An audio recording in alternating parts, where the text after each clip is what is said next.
Bonsoir tout le monde et bienvenue sur Histoire et Révélations. Ce soir, j'ai de nouveau le plaisir de recevoir pour la seconde fois John F Healey et Paul Penseau pour la traduction. Donc, pour faire court, John Healey est professeur émérité de sémitique à l'Université of Manchester et fellow de la British Academy. Ses recherches portent sur les langues et écritures sémitiques anciennes, en particulier l'épigraphie araméenne, les inscriptions nabatéennes et syriaques, ainsi que l'histoire de l'écriture alphabétique au Proche-Orient ancien. Bonsoir à vous deux et merci d'avoir accepté de nouveau mon invitation. You're very welcome. Yes, on va commencer par la première question.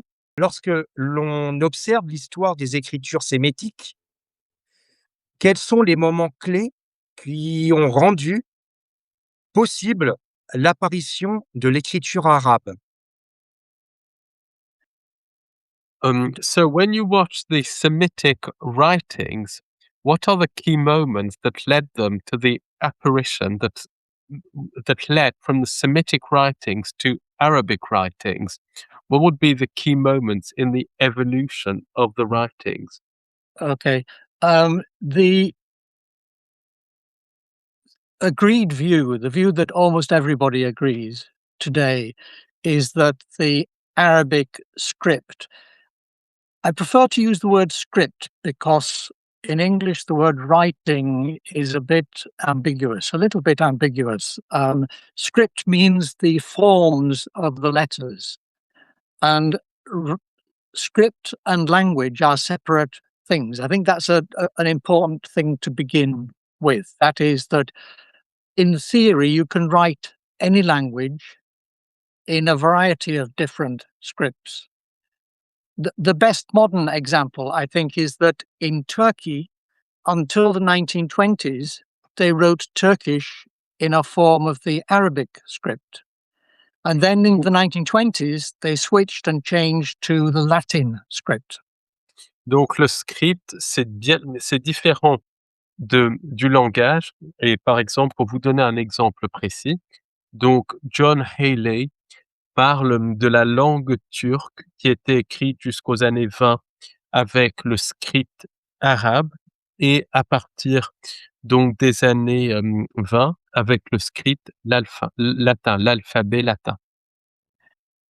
So the background then for the emergence of the Arabic script is that we know, of course, with historical judgments, you don't know everything by 100% certainty, but we are almost certain that the Arabic script developed from the Nabatean script. The Nabateans were based in Petra in Jordan in the first few centuries BC and the first century AD. Donc, on est presque sûr que l'écriture arabe, le script arabe, vient des Nabatéens, donc qui était basé à Pétra en Jordanie, quelques siècles avant Jésus-Christ et le premier siècle après Jésus-Christ. Ok. Well, you asked me about the key moment. I suppose the key moment was that at some stage, the development of the script that the Nabateans used, after the end of the Nabatean kingdom, the kingdom ended in 106 AD. 106 AD. But the writing of Nabatean continued, and at a later date, maybe in the 5th century, the Arabic script was developed from the Nabatean script. Donc, le moment clé, c'est finalement l'effondrement du royaume nabatéen en 106 après Jésus-Christ, mais c'est vers le 5e siècle que l'écriture arabe s'est développée à partir du nabatéen. On peut dire en quelque sorte l'écriture nabatéenne s'est transformée par la suite pour continuer avec l'écriture arabe. So, the Nabatean script basically changed and continued with the Arabic script. Yes, there are, when you get into the later dates after the end of the Nabatean kingdom, there are many inscriptions which are more cursive in character. Cursive writing means flowing writing, joined letters, letters being joined up to form a continuous line of writing. The old scripts of the Near East wrote each letter separately, like Hebrew, like in Hebrew. Even in modern Hebrew, normally you write each letter separately.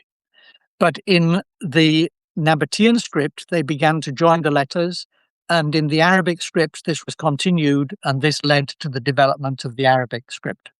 Donc, dans la plupart des langues moyen-orientales, les lettres sont séparées, comme dans l'hébreu, par exemple. Dans le nabatéen, au début, les lettres étaient séparées, puis on voit une évolution de la langue avec les lettres qui se touchent, de l'écriture attachée, et avec donc la langue arabe, c'est l'écriture attachée qui est la règle. D'accord, et cette progression de l'écriture, nabatéenne à l'écriture arabe, donc ce qu'on voit aujourd'hui actuellement, elle s'est progressée, elle a duré combien de temps, justement? Est-ce qu'on le sait ça? How long did the Nabatean language Nabatean script rather take to evolve into the Arabic script? Well, it's a slow process. Even in the first century, during the existence of the Nabatean kingdom, some of the inscriptions, and there are some legal documents also on papyrus, some of those have letter forms which are similar to the later Arabic script forms, but not all of them. And gradually, it was from those roots that the Arabic script developed. So what happens in the 2nd, 3rd century is that there are a few inscriptions where you have some Arabic words being used also. Apart from the script, some Arabic words begin to appear in the inscriptions. There's a very... Do you want to translate at that point before I continue? Alors, en fait, l'écriture nabatéenne, il commence à y avoir dans le script nabatéen des caractères qui ressemblent à l'arabe dès le 1er siècle. Après, ça s'accentue vers le 2e et 3e siècle. So, for example, there are increasingly evidence of the script being used to write some kind of Arabic. There's a famous inscription from 328 AD, which is from Namara in Syria. It's in the Louvre on display if you want to go and see it. And it's a long inscription, very clear inscription, and it's written in the Nabatean script, but the language is Arabic. Alors, en 328, par exemple, il y a quelque chose qui a été écrit à Namara en Syrie, qui est présent du reste au Louvre et qui est en langue nabatéenne, mais en langue arabe, mais en script nabatéen. And then there are many other inscriptions from that period, 4th century, 5th century, where the Nabatean script is still being used, but it's gradually becoming Arabic. My Et colleague...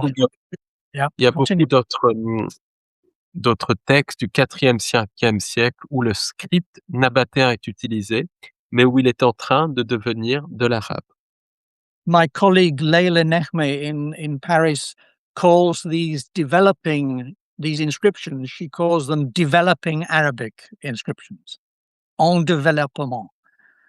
Donc, la collègue de John Healey, Leila Nehme, donc qui est à Paris, appelle ça de l'arabe en développement, du script arabe en développement, en fait. OK.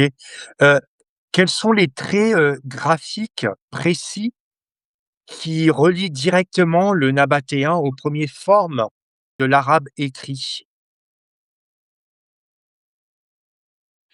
So, what are the graphic traits, the link, um, the the Arabic language to the nabatéenne, basically? What is in the graphism? I don't know what you call it. The links nabatéenne to Yeah. Arabic.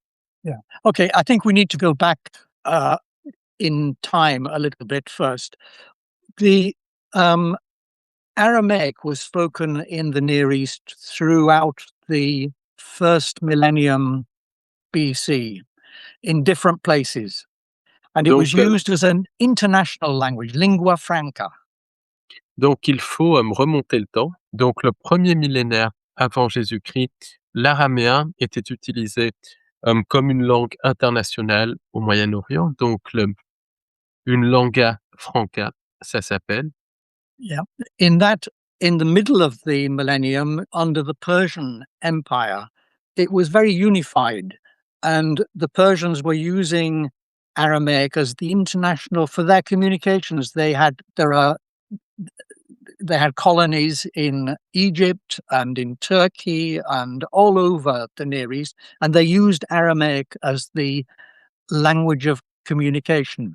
I think Alors, au I've milieu seen du 1er siècle avant Jésus-Christ, les Perses donc utilisaient l'araméen comme langue internationale pour communiquer et unifier leur empire, leurs colonies qui étaient en Égypte et en Turquie. And then after the end of the Persian Empire, which is basically in 539 BC, the end of the Babylonian Empire. I begin that sentence again. At the end of the Babylonian period in 539 BCE, the Persians took over most of the Middle East and continued in control using Aramaic and their own international script for Aramaic until the Greeks arrived under Alexander the Great.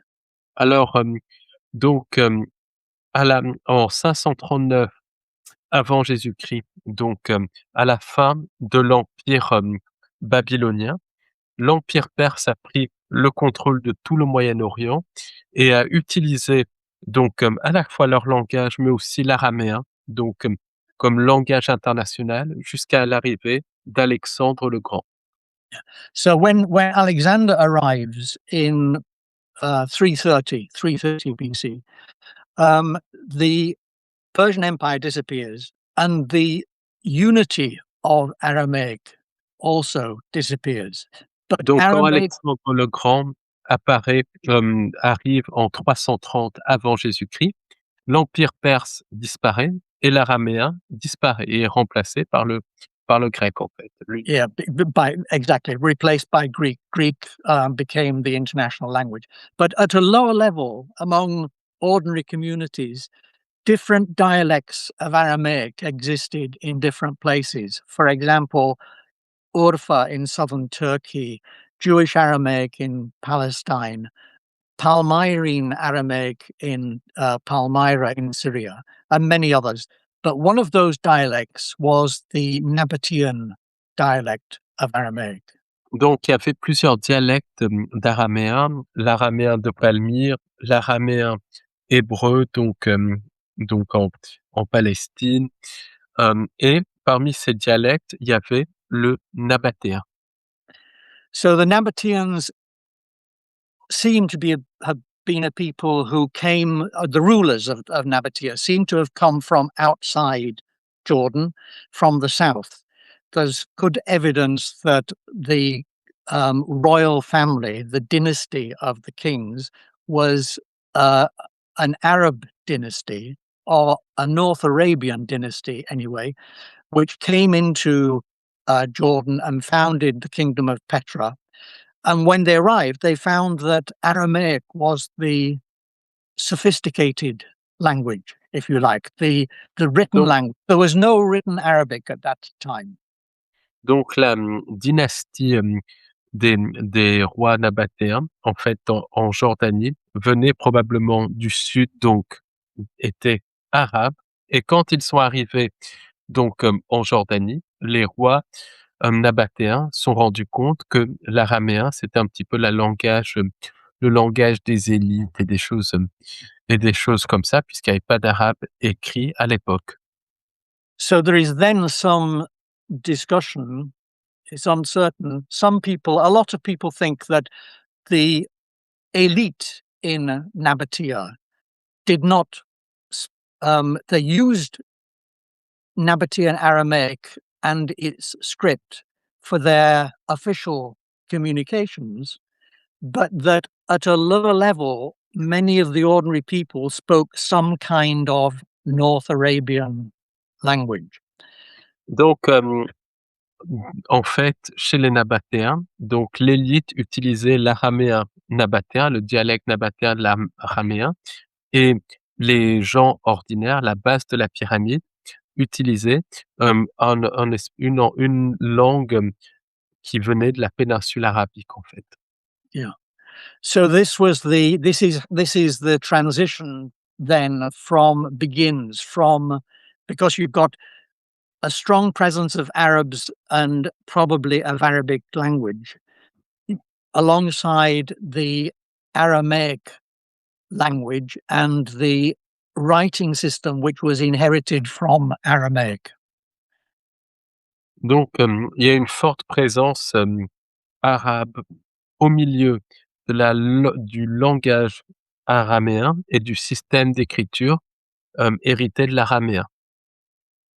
Et justement, est-ce que les inscriptions nabatéennes montrent-elles déjà des influences linguistiques arabes dans leur langue? In original Nabatean, are there already Arabic influences in the language? Yes, there are. Especially, actually, the Nabatean kingdom was quite big. And at some stages, it included parts of southern Syria, um, Jordan itself, or what is now Jordan, Sinai Peninsula, northwest Arabia, the Hijaz in northwest Arabia. So, Oui, il y en avait, puisque le royaume nabatéen était grand, donc ça incluait le sud de la Syrie, le nord de l'Arabie, la péninsule du Sinaï, c'était quelque chose de grand. Donc oui, il y en avait. and certainly in the southern area, in the area which is now part of Saudi Arabia, there is one of the Nabatean cities is in Saudi Arabia, the big cities of Hegra, which has got an Arabic name, Madain Saleh, and it's inside Saudi Arabia, and that is the place where the Arabic influence is quite clear, even in the 1st century AD. Donc, par exemple, au nord de l'Arabie saoudite, hem, dans la ville d'Egra, puisqu'il y avait une partie du royaume nabatéen en Arabie saoudite, c'est là où l'influence arabe est la plus grande, même au 1er siècle, après Jésus-Christ. So there is a large number of tomb inscriptions from Hegra, and they're written in Aramaic. They're in Nabatean Aramaic, but occasionally Arabic words, especially of vocabulary, not much grammatical influence, but lexical influence. There are words that appear in those inscriptions which are not found in Aramaic anywhere else. They Donc come il y a from des inscriptions sur des tombes, qui sont en araméen, mais il y a des mots arabes dedans. Donc voilà. Donc ça, c'est une preuve matérielle, en fait. OK. Les scribes nabatéens avaient-ils conscience d'utiliser une écriture différente de l'araméen classique? Were the Nabatean scribes aware that they were using a writing system that was different from classical Aramaic? Aramean. I think, to be realistic, I doubt that they were aware of the ancient history of the script. They had inherited the script from the Persian period, but they didn't. I don't think they thought very much about where it came from. There is no evidence on that anyway. And I think worth keeping in mind that there is no literature. None of these writings are literary writings. So they're not highly sophisticated writings. There are tomb inscriptions and there are legal texts on papyrus, but they're purely practical legal texts with legal formulae and things of that sort. Donc, pour John, il doute fortement qu'ils étaient au courant, qu'ils étaient au courant, puisque c'est pas une langue littéraire en fait, c'est plus pour des textes légaux et des choses comme ça. Donc, ils n'étaient probablement pas au courant. OK. Le royaume nabatéen étant un carrefour donc commercial, dans quelle mesure les échanges caravaniers ont-ils influencé l'évolution de l'écriture? The Nabatean kingdom being a trade route, in what measure did all those exchanges, those caravans, influence its writing system? I don't think they influenced it at all. It was from the Nabatean point of view in the first century BC, first century AD. This was an inherited system. It was even the legal formulae that go back hundreds of years, and much of the vocabulary is well known in Aramaic. It's only because there were Arabic speakers in the area that this influence is found. There are Arabic words borrowed by Nabatean, also Greek words borrowed by Nabatean. Wherever they came into contact with people, they borrowed vocabulary, but still the basic language remained the same. Donc, ils les ont très peu influencés. Quand il y avait des contacts,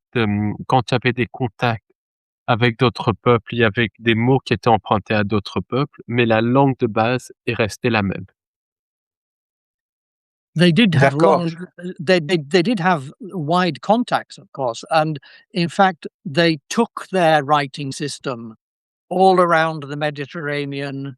There are Nabatean inscriptions from the Greek islands and from lots of all over Sinai and into Egypt, into northern Egypt. So they took their writing system with them, but they weren't much influenced by other people's writing systems. Donc, They ils wrote, avaient beaucoup de contacts. Ils exportaient leur système d'écriture un petit peu partout. Il y a des traces nabatéennes, par exemple, dans les îles grecques et dans les choses comme ça. Mais voilà, ils n'étaient pas influencés beaucoup par les autres. yeah. There are a few bilingual inscriptions. Well, not a few. There's quite a number of bilingual inscriptions in Greek and Nabatean side by side. The same text written both in Greek and Nabatean. Il y a des inscriptions donc bilingues, grecques et nabatéennes, écrites l'une à côté de l'autre. D'accord, donc là, on a parlé donc du royaume nabatéen et là, on va rester plus au niveau régional.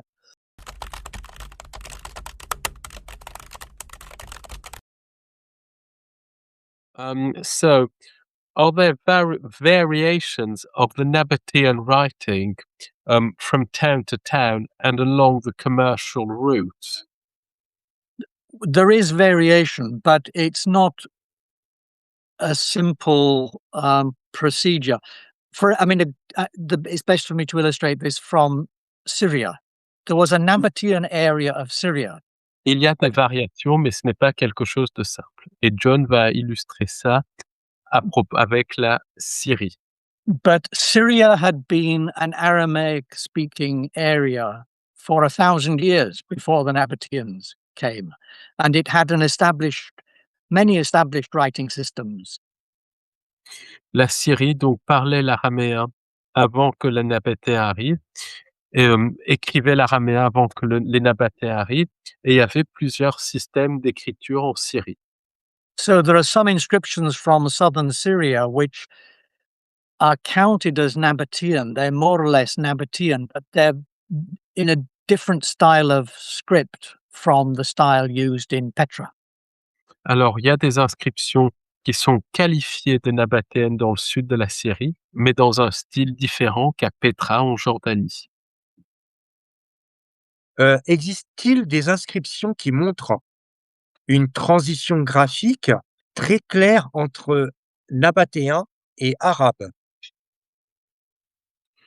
Are there inscriptions that show a very clear transition between Nabatean and Arabic? Well, the simple answer is yes, but each inscription is separate from each other inscription, so you can't see the transition happening. What you can do is look at individual inscriptions, and you can, even in the 1st century AD, some inscriptions have letter forms which are quite close to the later Arabic letter forms, but they become more common. Those similarities become stronger as time goes on with different inscriptions. And the last step in that procedure was that there were inscriptions being written half in Arabic, half in Aramaic, in the Nabatean script, and then in something that really looks rather like the Arabic script. Donc, oui, il y a une transition, mais comme les scripts sont différents les uns des autres, donc c'est pas toujours évident de les voir puisqu'ils sont séparés. Donc, au 1er siècle, il y a des caractéristiques arabes, il y a des caractéristiques arabes dans certaines inscriptions. Et puis après, il y a des inscriptions qui sont qui sont vraiment en transition, moitié moitié nabatéenne, moitié arabe.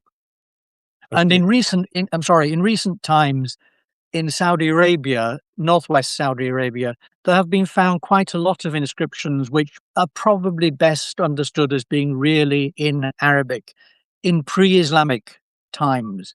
So Arabic existed before Islam. Donc Yeah. au nord-ouest de l'Arabie saoudite, il y a des inscriptions qui sont en arabe et qui datent de l'époque pré-islamique. Donc l'arabe existait avant l'époque islamique. Actually, until relatively recently, the earliest Arabic writing was found in some papyri found from the 640 AD. Those were the earliest evidences of Arabic, but now we've got more and more and more material. Donc les preuves les plus, jusqu'à récemment, les preuves les plus précoces d'arabe ont été retrouvées sur des papyrus qui dataient de 640 après Jésus-Christ, mais maintenant il y a plus de matériel. OK. Et dans quel secteur, de l'Arabie, on pourrait y trouver? Which part of Arabia would you find all that? The papyri. The papyri, yeah. The papyri were found from Egypt. Les papyrus sont d'Égypte. The ones OK. from 640s AD. OK.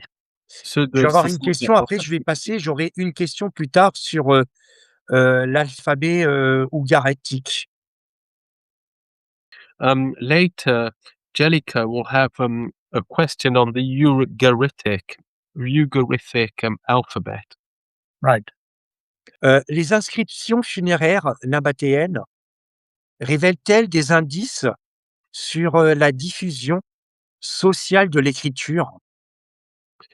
Do the funeral inscriptions in Nabatean give clues to how the writing was distributed socially? Was there different writings in different social groups?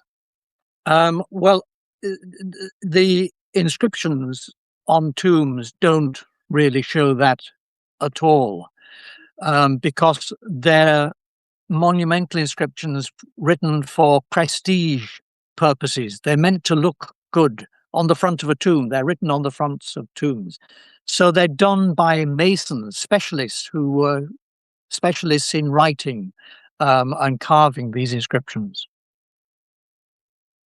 Les inscriptions sur les tombes ne montrent pas vraiment ça parce qu'elles sont faites pour avoir l'air bien et elles étaient faites par des maçons qui étaient spécialistes dans les inscriptions sur les tombes. But OK, what you can say is that um, in total there are about 6,000 nabatéennes inscriptions, something like 6,000. Nobody can count them exactly, but 6,000. Il y a à peu près And 6 000 inscriptions en nabatéen qui ont été and retrouvées, oui, ouais. many of those 6,000 are very short inscriptions written in remote places in Sinai and northwest Arabia, presumably written by people who were not powerful or well educated.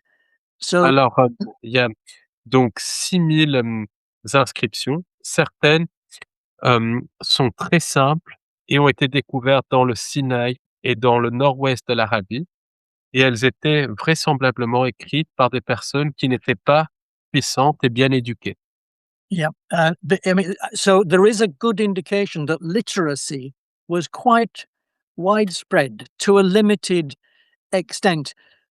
We know from other places, not so much from Nabatea, but in other places of the same period, that often an ordinary person could write his own name. Donc il y avait quand même une alphabétisation, toute proportion gardée, relativement importante parce que les gens, par exemple, pouvaient écrire, leur leur nom et tout dans la civilisation nabatéenne. d'accord. Et si le royaume nabatéen n'avait pas existé, l'écriture arabe aurait-elle pu apparaître sous une autre forme? If the Nabatean kingdom had not existed, would the, Arabic script have appeared in another, way?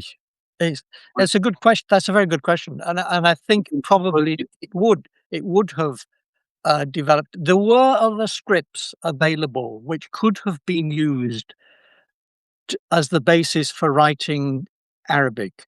There are various related scripts in Arabia, some of which were used in North Arabia. The script of the language called Safa'itic, for example, and there are different types of Thamudic and Dadanite. So these are different North Arabian languages which were written down using the ancient South Arabian alphabet from Yemen, and they could have been the basis. In fact, there are quite a number of, especially Saudi scholars, who want to try to find the origins of the script in the South Arabian script, as a kind of, it's almost a nationalist intention involved in that. So there would have been a possibility. Yeah, there would have been. Et alors, il y aurait eu une possibilité, oui. Par exemple, il y a beaucoup d'universitaires saoudiens, qui veulent trouver les origines de l'arabe dans des inscriptions saoudiennes et tout, mais ça, c'est plutôt nationaliste. Donc oui, il y aurait absolument eu une possibilité. Là, on va parler de l'alphabet, ougaritique. Dans quelle mesure l'alphabet ougaritique, pourtant cuniforme, annonce-t-il déjà certaines logiques de l'alphabet symétique intérieur? So, the Ugaritic alphabet, which is cuneiform, how does it announce the construction, the logical construction of the Semitic alphabet? How does it influence it? Yep. How Y- does it influence it? Right. Well, the alphabet itself seems to have been the idea of the alphabet seems to come originally from an Egyptian inspiration when the Egyptians were ruling the eastern Mediterranean coast at places like Byblos and other cities on the Lebanese coast. Donc, There were l'inspiration pour l'alphabet, hem, vient de l'Égypte quand les Égyptiens donc, régnaient sur Byblos, sur la côte donc du Liban. And we know there were experiments from about 1800 BC onwards. There were experiments in trying to create a new writing system. Of course, the big difference between the cuneiform system used in Assyria and Babylon and the alphabet system is the number of signs. Donc, en 1860, il y avait, en 1800 avant Jésus-Christ, il y avait déjà donc, des expérimentations pour créer une nouvelle écriture et la grande différence, entre, l'écriture cunéiforme et l'alphabet, c'est au niveau des signes, de la simplicité et tout ça. So one OK. of the systems that was developed was the Phoenician writing, which is closer to the Egyptian original. But the Ugaritic system is the same concept, but it's a completely different set of letters because, as you said, it's cuneiform in its structure. So it's written by putting marks in wet clay. Donc, il y a eu d'abord l'alphabet phénicien et l'alphabet ougaritique qui est quand même, cunéiforme, dans son origine, qui est connecté au cunéiforme et ça a été fait en faisant des marques dans de la glaise, dans de l'argile, je ne sais pas comment on dit, dans de l'argile mouillée. Comment expliquer, la remarquable stabilité du principe alphabétique dans le monde sémitique pendant plus d'un millénaire? How come that the alphabet was so stable in the Semitic world for over 1,000 years? This is another good question. But it's certainly true that it became.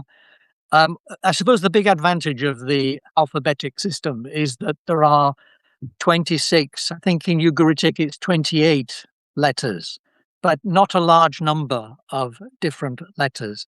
Whereas in the cuneiform writing of Assyria and Babylonia, there are hundreds of signs. Un des I think gros avantages de l'alphabet, c'est que c'est plus simple. Peu de il y a peu de signes, donc 26, 28, alors que dans l'écriture cunéiforme, donc sumérienne et tout, c'est des centaines de caractères. it's also possible, but it's speculative really, that the writing of consonants only in the alphabet suited the Semitic languages quite well because the consonantal structure of Semitic words is important, more important maybe than it is in the European languages. The consonants are key to the system.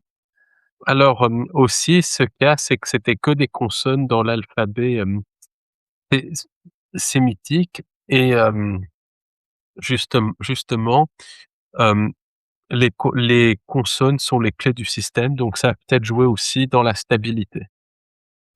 Comment les chercheurs distinguent-ils une inscription arabe primitive d'une inscription nabatéenne tardive? How do the researchers distinguish between a primitive Arab inscription and a late Nabatean inscription? It's again another good question. It depends upon usually it depends upon grammatical considerations of grammar. For example, I mentioned that there are thousands, well, hundreds anyway, of inscriptions which just have a personal name and the name of the writer's father. So, Ça dépend donc de la grammaire essentiellement, de considérations grammaticales. Il y a des centaines d'inscriptions, il y a juste, un nom, un prénom, je pense et le nom du père. so you might have a name like Abd Obadat, son of Haratat. Now, the word son of, the names are not grammatically significant in themselves. You can use the names in any language, but the phrase son of is different in Aramaic, Nabatean Aramaic, from the form it has in Arabic. In Donc Aramaic, yeah. le terme fils de, donc est différent du terme fils de, en arabe. Entre le nabatéen et l'arabe, le terme fils de est différent. So in Aramaic, including Nabatean Aramaic, son of is bar. In Arabic, it's ibn, and Donc, their spelling is different and the sound is different. donc dans le terme, tout ce qui vient de l'araméen, donc le nabatéen, le terme fils de c'est bar et dans le terme en arabe, c'est ibn. Donc, ça se prononce différemment, ça s'écrit différemment. So if you find an inscription in which, even if it's a very short inscription, in which the word son of linking two names is ibn, then you conclude this is not Aramaic, this is some kind of Arabic. S'il y a ibn pour dire fils de, c'est de l'arabe. D'une manière ou d'une autre, c'est connecté à l'arabe. Les premières inscriptions arabes reflètent-elles déjà une langue clairement distincte de l'araméen? Yes, I heard the question. Okay. Tu peux répéter la question parce que j'ai des It's okay. coupures. I understood the question, so I can answer the question if you like. Yeah. Do you want to translate? But Yes, yes, I'll translate. But I'll translate the question. Well, go ahead with the question, and I'll just translate you. Sorry, because my internet isn't working properly.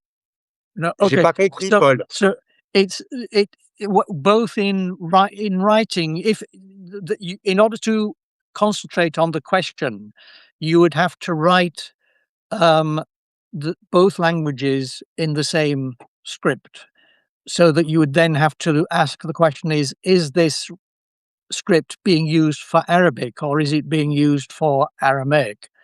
And there are many big differences between Aramaic and Arabic. Perhaps the one that is most obvious, even on a quick look at an inscription or at a written text, is that the definite article, the in English, le in French, this is placed in front of the noun in Arabic, but it's placed at the end of the noun in Aramaic.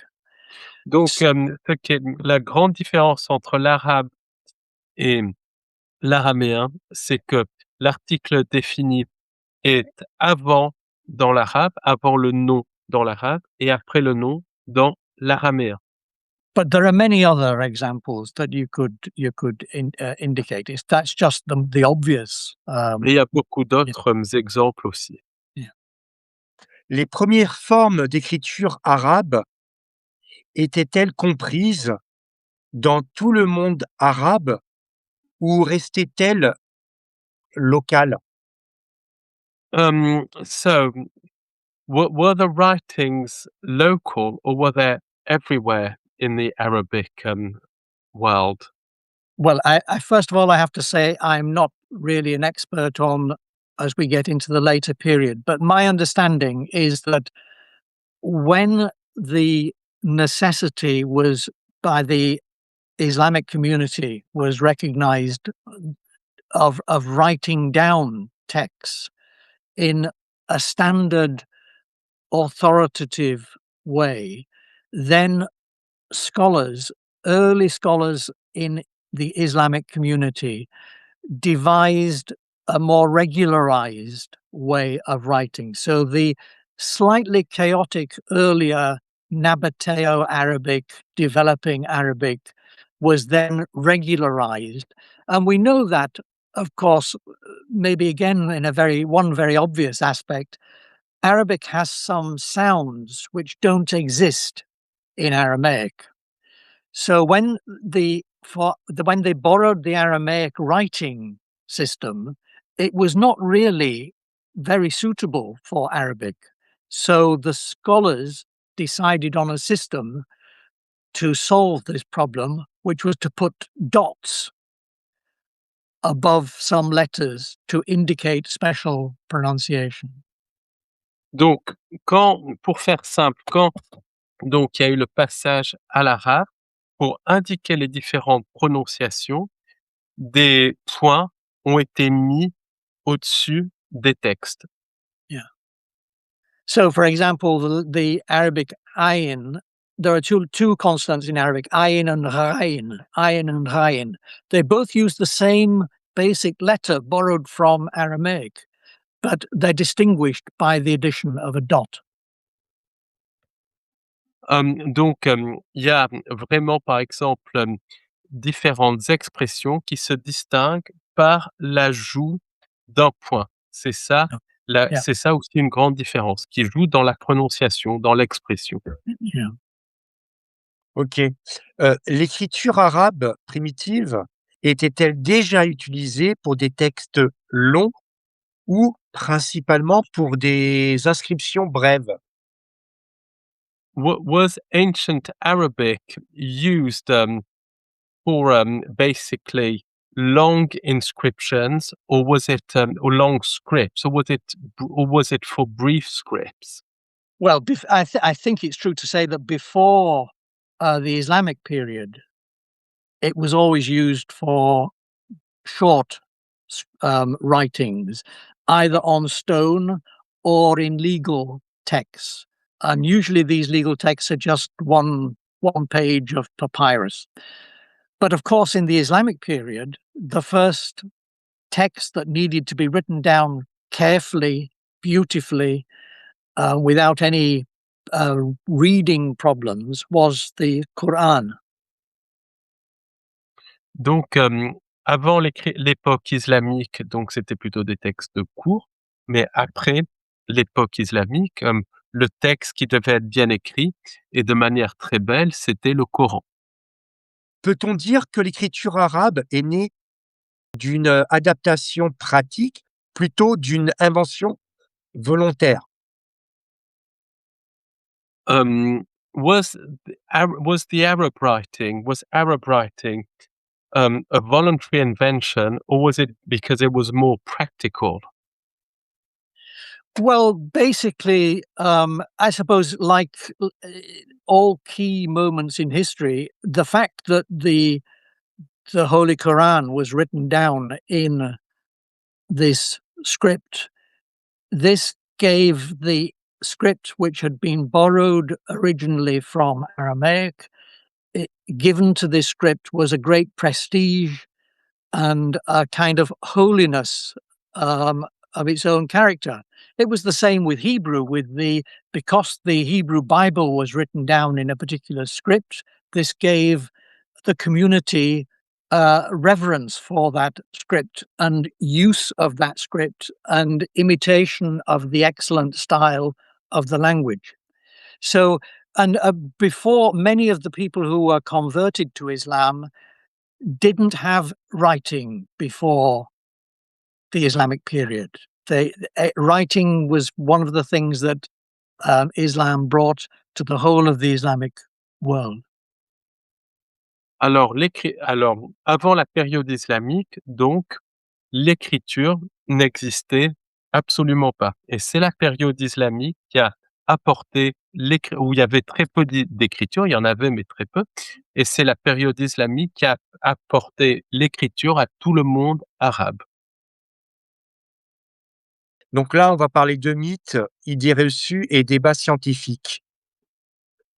Du coup, l'une des idées les plus répandues est que l'écriture arabe serait apparue soudainement avec l'islam.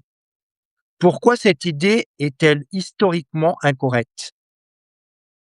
One of the ideas is that Arabic writing appeared with Islam. Why is that idea historically incorrect? Well, it's historically incorrect because of everything which we have already discussed. We can see the beginnings of the Arabic script in the 1st century AD. So, from a historian's point of view, you can see the evidence that it didn't begin completely from the beginning of Islam. But I can see why this idea became quite popular in Islamic tradition, because clearly Islam believes that Muslims believe that the Holy Quran is revealed by God to Muhammad, and this is an entirely new revelation, and it is radical, and it transformed the world so far as those people were concerned. So they regarded every aspect of it as being radically new. Vous parlez un petit peu français? Oui, un peu. Dans l'islam, c'est important que le Coran est nouveau, complètement nouveau. Et par là, parce qu'ils ont cette idée, on dit que il n'y a pas des influences pré-islamiques dans le Coran, parce que cela diminuera l'importance du Coran. Vous comprenez ce que Oui. je parle pas très bien, mais et par exemple, dans l'arabe islamique, dans l'arabe du Coran, il y a des mots araméens qui sont empruntés d'araméen, borrowed. Mais beaucoup de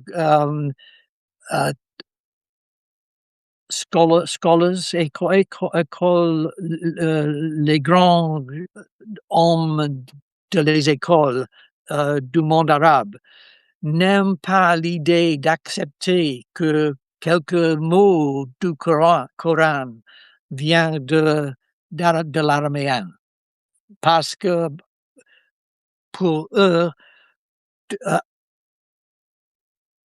tout dans le Coran est nouveau.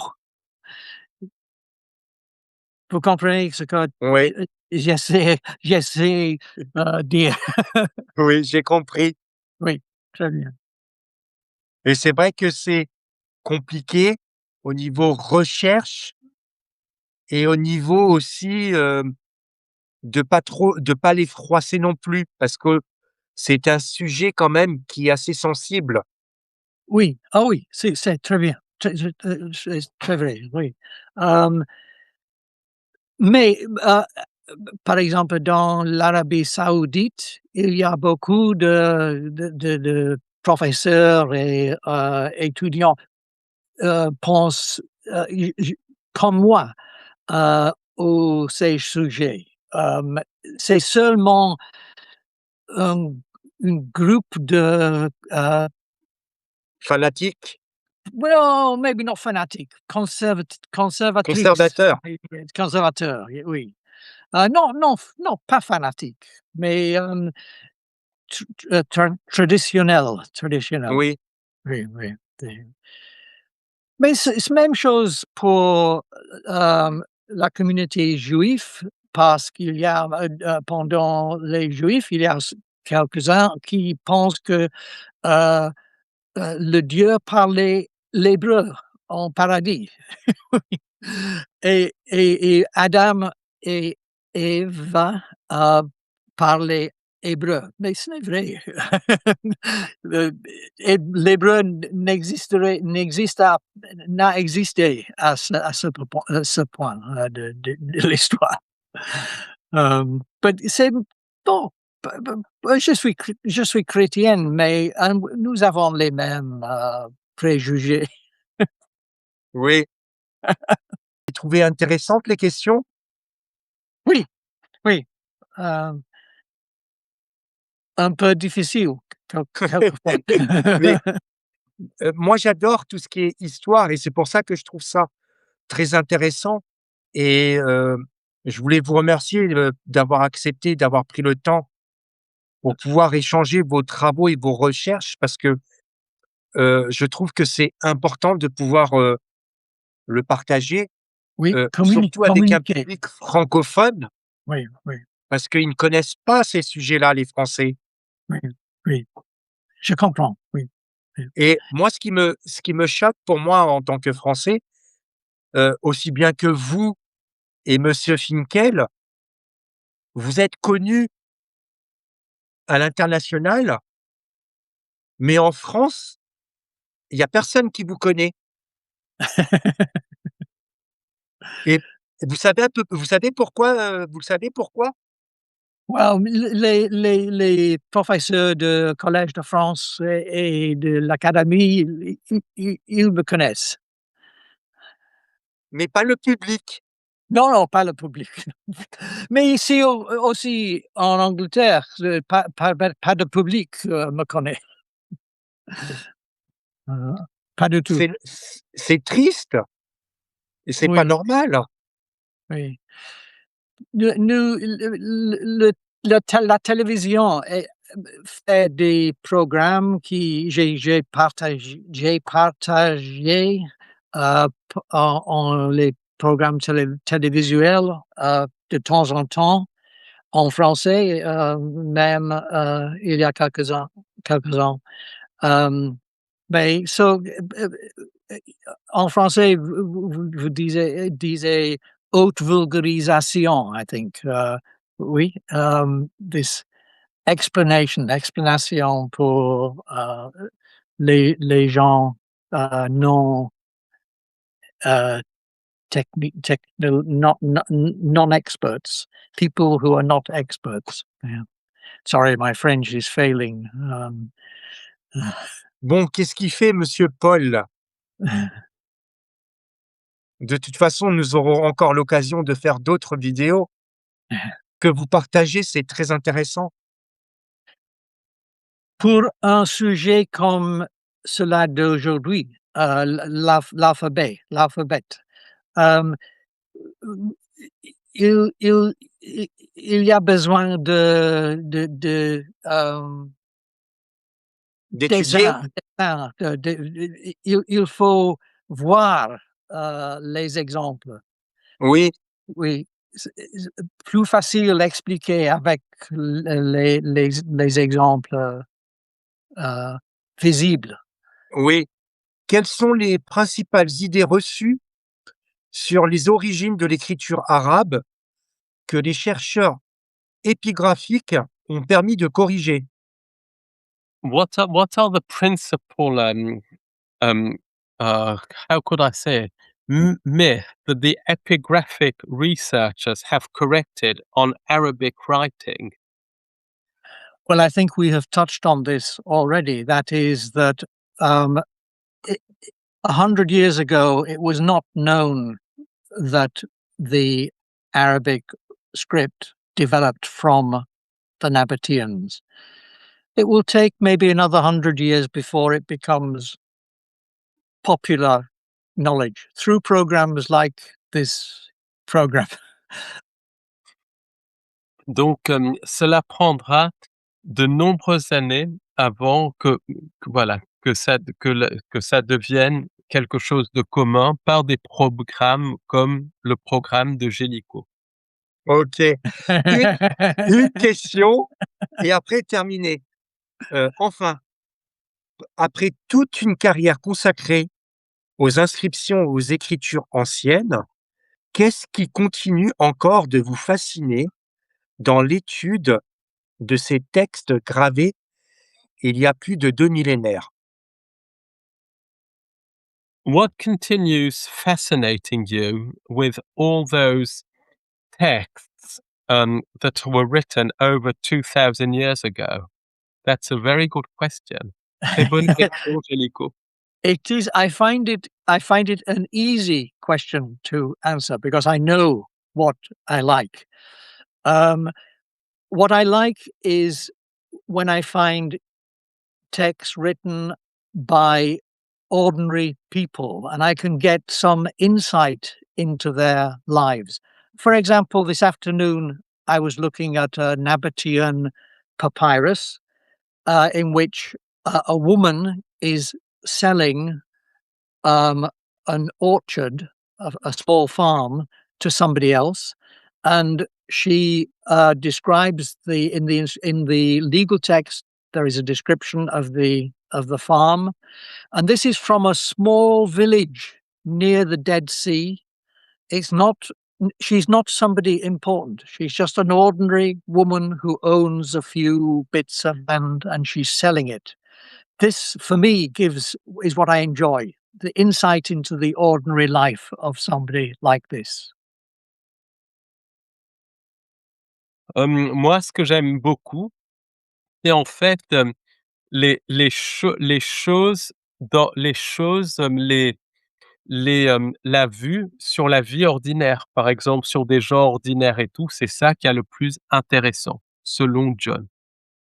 Écoutez, on va terminer, donc cette interview et encore excusez-nous pour ces problèmes techniques. No, Yeah, John Haley, sorry about that. merci beaucoup.